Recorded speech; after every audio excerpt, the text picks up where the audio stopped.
വിഴിഞ്ഞത്തേക്ക് പോകുമ്പോൾ വലിയ രീതിയിൽ കമ്മീഷൻ പൂർണ്ണതോതിൽ കമ്മീഷൻ ചെയ്യുന്നതിന് മുൻപ് തന്നെ ചരിത്രത്തിൽ ഇടം പിടിച്ചു കഴിഞ്ഞു. അന്താരാഷ്ട്ര ഭൂപടത്തിൽ, വ്യാപാര ഭൂപടത്തിലായാലും തുറമുഖ ഭൂപടത്തിലായാലും വിഴിഞ്ഞം എന്ന പേര് നമ്മൾ രജിസ്റ്റർ ചെയ്ത് കഴിഞ്ഞു. ഇനി മുന്നോട്ടുള്ള പോക്കുകൾ ഏത് രീതിയിലായിരിക്കും? ഏത് രീതിയിലാണ് കമ്മീഷനിങ്ങിനുള്ള ഒരുക്കങ്ങളൊക്കെ അവിടെ നടക്കുന്നത്?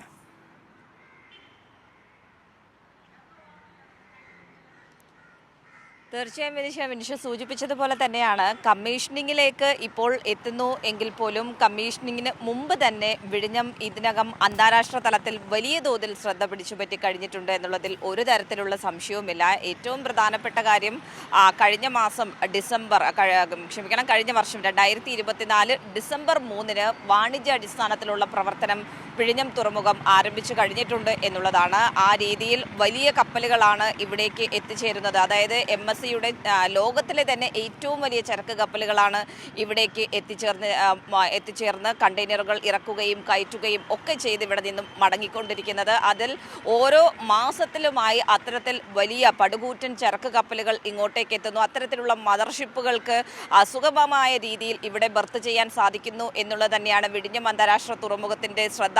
അത് അത്രത്തോളം വലുതാക്കുന്നതും അന്താരാഷ്ട്ര തലത്തിൽ വലിയ തോതിൽ സ്വീകാര്യത വിഴിഞ്ഞം തുറമുഖത്തിന് ഉണ്ടാകുന്നതിനുള്ള പ്രധാന കാരണവും അതുതന്നെയാണ്. ഇപ്പോൾ ഏകദേശം 6 ലക്ഷത്തിലേക്ക് അടുക്കുകയാണ് അതിൻ്റെ കണ്ടെയ്നറുകളുടെ TU കൈകാര്യം ചെയ്യുന്നത് എന്ന് പറയുന്നത്.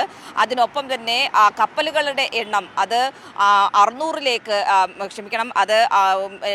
300ലേക്ക് എത്തുന്നൊരു സാഹചര്യം കൂടിയുണ്ട്. ആ രീതിയിൽ വലിയ തോതിൽ വിഴിഞ്ഞം ഇതിനകം തന്നെ വലിയ തോതിലുള്ള ചരിത്ര നേട്ടം സ്വന്തമാക്കി തന്നെയാണ് മുന്നോട്ട് പോകുന്നത്. പക്ഷേ പ്രധാനമന്ത്രിയുടെ സമയം കിട്ടാത്തത് കാരണമായിരുന്നു ആദ്യഘട്ടത്തിൻ്റെ നിർമ്മാണ പ്രവർത്തനങ്ങൾ എല്ലാം പൂർത്തിയാക്കിയിരുന്നെങ്കിൽ പോലും കമ്മീഷനിങ് നടക്കാൻ ഇത്രയും കാലതാമസം എടുത്തത്. കഴിഞ്ഞ കുറച്ച് മാസങ്ങളായി തന്നെ സർക്കാർ നിരവധി തവണയായി പ്രധാനമന്ത്രിയുടെ സമയം ചോദിക്കുകയായിരുന്നു. പക്ഷേ കഴിഞ്ഞ ആഴ്ച മാത്രമാണ് സമയം ലഭിച്ചത്. മെയ് 2 ആണ് നിലവിലിപ്പോൾ സമയം ലഭിച്ചിട്ടുള്ളത് കമ്മീഷനിങ്ങിന് വേണ്ടി. മെയ് 2 വിഴിഞ്ഞം അന്താരാഷ്ട്ര തുറമുഖം അത് പ്രധാനമന്ത്രി നാടിന് സമർപ്പിക്കുകയാണ്. ഏതായാലും അതിന് മുന്നോടിയായിട്ടുള്ള ഒരുക്കങ്ങൾ അത് വളരെ വേഗതയിൽ തന്നെ മുന്നോട്ട് പോകുന്നു എന്നുള്ളത് എടുത്തു പറയേണ്ടത് തന്നെയാണ്. തിരുവനന്തപുരത്ത് പ്രത്യേകിച്ചും അതിന് മുന്നോടിയായി സ്വാഗത സംഘം ഓഫീസ് രൂപീകരിച്ചു. വിഴിഞ്ഞത്തെ അവിടുത്തെ തൊഴിലാളികളാകട്ടെ അല്ലെങ്കിൽ പ്രദേശവാസികളാകട്ടെ എല്ലാവരുമായിട്ടുള്ള വിവിധ ഘട്ടങ്ങളിലായിട്ടുള്ള ചർച്ച, അവരുടെ എല്ലാം പിന്തുണ ഉറപ്പാക്കിക്കൊണ്ട് ആ രീതിയിൽ എല്ലാവരെയും കൂട്ടിച്ചേർത്തുകൊണ്ടുള്ളൊരു പ്രവർത്തനം തന്നെയാണ് സംസ്ഥാന സർക്കാർ ഇതിനു വേണ്ടി നടത്തുന്നത് എന്നുള്ളതും എടുത്തു പറയേണ്ടത് തന്നെയാണ്. അങ്ങനെ ഇന്നത്തെ ഒരു പ്രത്യേകത എന്ന് പറയുന്നത് മുഖ്യമന്ത്രി പിണറായി വിജയൻ ഇന്നിപ്പോൾ വിഴിഞ്ഞം തുറമുഖം സന്ദർശിക്കുന്നുണ്ട്. അവിടെ എത്തി വിശദമായി തന്നെ വിസിലിൻ്റെ ഉദ്യോഗസ്ഥർ, അദാനി പോർട്ടിൻ്റെ ഉദ്യോഗസ്ഥർ എന്നിവരുമായി ഒക്കെ ആശയവിനിമയം നടത്തുന്നതായിരിക്കും. നിലവിലുള്ള സ്ഥിതിഗതികൾ വിലയിരുത്തുന്നതായിരിക്കും. കമ്മീഷനിങ്ങിന് വേണ്ടിയിട്ടുള്ള ഒരുക്കങ്ങൾ വിലയിരുത്തുന്നതായിരിക്കും. അങ്ങനെ എല്ലാ തലത്തിലും വിഴിഞ്ഞം തുറമുഖത്ത് അദ്ദേഹം കുറച്ച് സമയം ചെലവഴിച്ചുകൊണ്ട് തന്നെ അവിടുത്തെ എല്ലാ കാര്യങ്ങളും വിലയിരുത്തും എന്ന് തന്നെയാണ് മനസ്സിലാക്കുന്നത്. വൈകുന്നേരം 5 മണിക്കായിരിക്കും മുഖ്യമന്ത്രി വിഴിഞ്ഞം തുറമുഖത്തേക്ക് എത്തുക. ആ രീതിയിൽ വിഴിഞ്ഞം ഇതിനകം ഏത് രീതിയിലാണോ ശ്രദ്ധ പിടിച്ചുപറ്റിയിട്ടുള്ളത് അന്താരാഷ്ട്ര തലത്തിൽ, അതേ രീതിയിൽ കൂടുതൽ നേട്ടങ്ങൾ സ്വന്തമാക്കി മുന്നോട്ട് പോകുക, അതിനു വേണ്ടിയിട്ടുള്ള പ്രവർത്തനങ്ങൾക്ക് തന്നെയാണ് മുൻതൂക്കം നൽകുന്നത് എന്നുള്ള കാര്യം തുറമുഖ മന്ത്രി VN വാസവനും കഴിഞ്ഞ ദിവസം വ്യക്തമാക്കിയിട്ടുണ്ട്. കാരണം അതിൻ്റെ ഭാഗമായിട്ടാണ് വിനിഷ നമുക്ക് 1ാം ഘട്ടത്തിൻ്റെ നിർമ്മാണം പൂർത്തിയാക്കി 2ാം ഘട്ടത്തിൻ്റെയും 3ാം ഘട്ടത്തിൻ്റെയും 4ാം ഘട്ടത്തിൻ്റെയും നിർമ്മാണത്തിന് വേണ്ടിയിട്ടുള്ള പരിസ്ഥിതി അനുമതി അതുകൂടി കേരളം സ്വന്തമാക്കി കഴിഞ്ഞിട്ടുണ്ട് ഇതിനകം തന്നെ.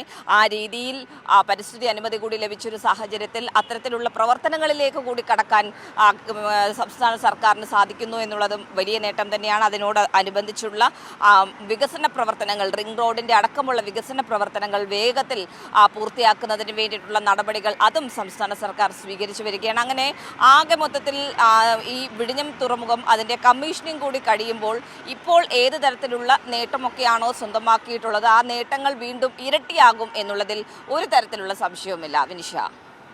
അതായത് ഷീജ പറഞ്ഞതിലും വേഗത്തിൽ പൂർണ്ണ തോതിൽ സജ്ജമാക്കാൻ, വിഴിഞ്ഞം തുറമുഖത്തെ പൂർണ്ണ തോതിൽ വ്യാപാര സജ്ജമാക്കാൻ നമുക്ക് കഴിയുന്നു എന്നുള്ളത് തന്നെയാണല്ലേ. കഴിഞ്ഞ ദിവസം മന്ത്രി VN വാസവനൊക്കെ പറഞ്ഞിരുന്നു. ഇത്തരത്തിലായിരുന്നു ആർബിട്രേഷൻ നടപടികളൊക്കെ ഒഴിവാക്കിക്കൊണ്ട് 3ഉം 4ഉം ഘട്ടങ്ങൾ പൂർണ്ണ തോതിൽ പറഞ്ഞ കാലാവധിക്ക് മുൻപ് തന്നെ സജ്ജമാക്കുന്നു.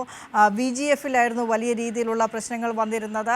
അതും തിരിച്ചടയ്ക്കാമെന്ന, ഒരിക്കലും നമുക്കത് തിരിച്ചടയ്ക്കപ്പെടാത്ത വായ്പയായി തരില്ല, അല്ലെങ്കിൽ തിരിച്ചടയ്ക്കേണ്ടാത്ത തുകയായിട്ട് കേന്ദ്രം തരില്ല എന്ന് കേന്ദ്രം അടിച്ചമുറിച്ച് പറഞ്ഞതോടുകൂടി കേരളം തന്നെ തീരുമാനിച്ചു, മന്ത്രിസഭാ യോഗം കൂടി തന്നെ തീരുമാനിച്ചു തിരിച്ചടയ്ക്കാമെന്നുള്ള രീതിയിലേക്ക്. ആ രീതിയിലേക്ക് തീരുമാനിക്കുമ്പോൾ വിഴിഞ്ഞത്തുനിന്ന് അത്തരത്തിലേറെ വരുമാനം വരുമെന്ന പ്രതീക്ഷയാണ്. നമുക്കറിയാം കഴിഞ്ഞ ദിവസം MSC തുർക്കിയ അടക്കമുള്ള വലിയ മദർഷിപ്പുകൾ വന്നതാണ്. ലോകത്തിലെ തന്നെ വലിയ മദർഷിപ്പുകൾ വന്ന സ്ഥലമാണ് വിഴിഞ്ഞം തുറമുഖം എന്ന് പറയുന്നത്. മറ്റൊരു തുറമുഖത്തിനും അവകാശപ്പെടാനില്ലാത്ത ഇത്തരം നേട്ടങ്ങൾ വിഴിഞ്ഞം തുറമുഖത്ത് ഇനിയും ഉണ്ടാകുമെന്ന പ്രതീക്ഷ തന്നെ അല്ലേ?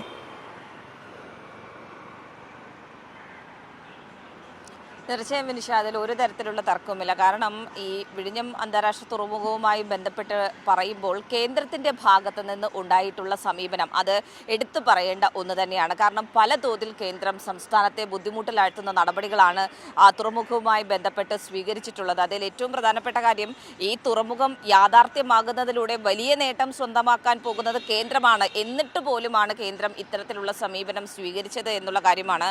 VGF-ന്റെ കാര്യത്തിലാണെങ്കിൽ എല്ലാ സംസ്ഥാനങ്ങൾക്കും വൈബിലിറ്റി ഗ്യാപ്പ് ഫണ്ട് എന്ന് പറയുന്നത് ഒരു ഗ്രാൻഡായിട്ടാണ് അനുവദിക്കുന്നത്. പക്ഷെ സംസ്ഥാനത്തിൻ്റെ കാര്യം എത്തുമ്പോൾ അത് ഗ്രാൻഡായി അനുവദിക്കാൻ സാധിക്കില്ല എന്നുള്ളൊരു നിലപാട്, കർശനമായിട്ടുള്ള നിലപാട് കേന്ദ്രം സ്വീകരിക്കുന്നു.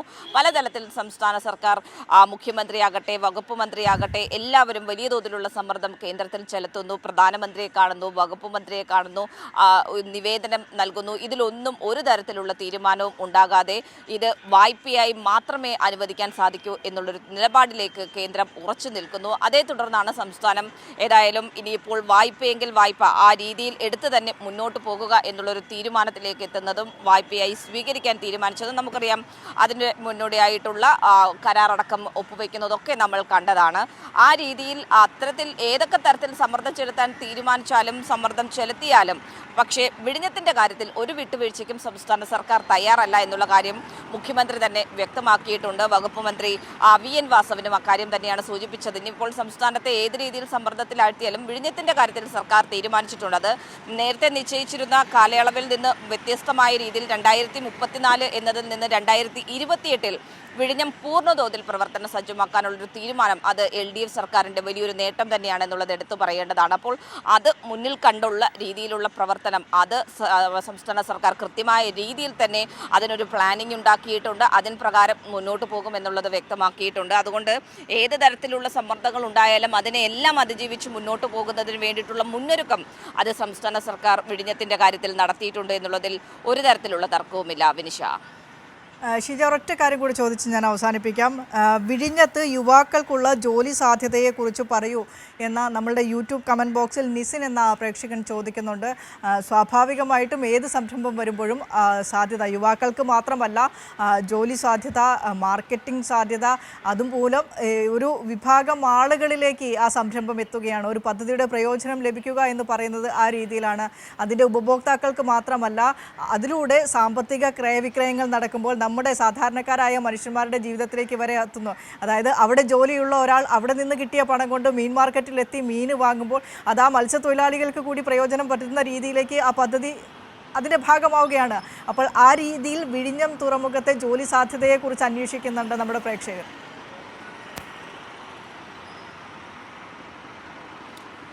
തീർച്ചയായും വിനിഷ, വലിയൊരു സാധ്യത തന്നെയാണ് വിഴിഞ്ഞം തുറമുഖം.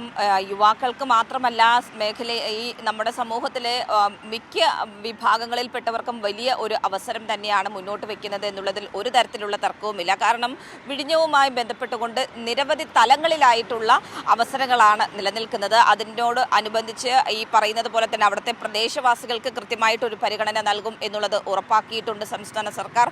അത് വിഴിഞ്ഞം പോർട്ട്, അദാനി പോർട്ടുമായി ബന്ധപ്പെട്ടാകട്ടെ അല്ലെങ്കിൽ വിസിലുമായി ബന്ധപ്പെട്ടാകട്ടെ അവിടെയൊക്കെ വരുന്ന അവസരങ്ങൾ ഇതിനകം തന്നെ പല പല നോട്ടിഫിക്കേഷനുകൾ ഇറങ്ങിയിട്ടുണ്ട്. ആ നോട്ടിഫിക്കേഷനുകളിൽ എല്ലാവർക്കും അപേക്ഷിക്കാൻ സാധിക്കുന്നതാണ്. ഓരോ കാറ്റഗറിയിലായി തന്നെയാണ് ഇതിൽ ജോലിക്കായി ആൾക്കാരെ എടുത്തുകൊണ്ടിരിക്കുന്നത്. അതിനൊപ്പം തന്നെ എടുത്തു പറയേണ്ടത്, പക്ഷേ ഒരു തരത്തിലും പ്രദേശവാസികളെ അവഗണിക്കില്ല എന്നുള്ളൊരു ഉറപ്പ് അത് സംസ്ഥാന സർക്കാർ നൽകിയിട്ടുണ്ട്. അതുകൊണ്ട് തന്നെ അവരെ കൂടി ഉൾപ്പെടുത്തിക്കൊണ്ട് അവരെ ഉൾപ്പെടുത്താൻ കഴിയുന്ന പല മേഖലകളുണ്ട് വിഴിഞ്ഞം തുറമുഖവുമായി ബന്ധപ്പെട്ടുകൊണ്ട്. ഇതിനകം ജോലി ലഭിച്ചവരുണ്ട്. ഇനിയും അവസരങ്ങൾ ഇനിയും കൂടുക എന്നുള്ളത് മാത്രമാണ് ഇപ്പോൾ ഈ ഒരു ഘട്ടത്തിൽ നമുക്ക് പറയാൻ സാധിക്കുക. കാരണം വലിയ അവസരങ്ങൾ തന്നെയായിരിക്കും ഇതിനോടനുബന്ധിച്ച് വരാൻ പോകുന്നത്. കാരണം ഇതിൻ്റെ പൂർണ്ണതോതിലുള്ള കമ്മീഷനിങ് കൂടി കഴിയുമ്പോൾ ഇതിനകം തന്നെ നിരവധി കമ്പനികൾ ഇവിടെ അവരുടെ ഓഫീസുകൾ എടുത്തിട്ടുണ്ട്. അപ്പോൾ കൂടുതൽ കമ്പനികൾ ഇങ്ങോട്ടേക്ക് എത്തുമ്പോൾ അതും തൊഴിൽ സാധ്യത കൂടുതൽ വർദ്ധിപ്പിക്കുന്നതാണ്. അതുകൊണ്ട് തന്നെ വിഴിഞ്ഞം ആദ്യഘട്ട കമ്മീഷനിങ് കൂടി കഴിയുമ്പോഴേക്കും വലിയ തോതിലുള്ള തൊഴിൽ സാധ്യത തന്നെയായിരിക്കും യുവാക്കൾക്കുൾപ്പെടെ ഇവിടെ ലഭിക്കുക എന്നുള്ളതിൽ ഒരു തരത്തിലുള്ള തർക്കവുമില്ല. വിനിഷ. Yes, thank you. ഷീജയാണ് വിഴിഞ്ഞത്തെ കമ്മീഷനിങ്ങിന് മുന്നോടിയായിട്ടുള്ള സമഗ്ര ഒരുക്കങ്ങളെക്കുറിച്ചുള്ള ഒരു വിശദാംശങ്ങൾ വാർത്താചിത്രം നമ്മളുമായി പങ്കുവച്ചത്.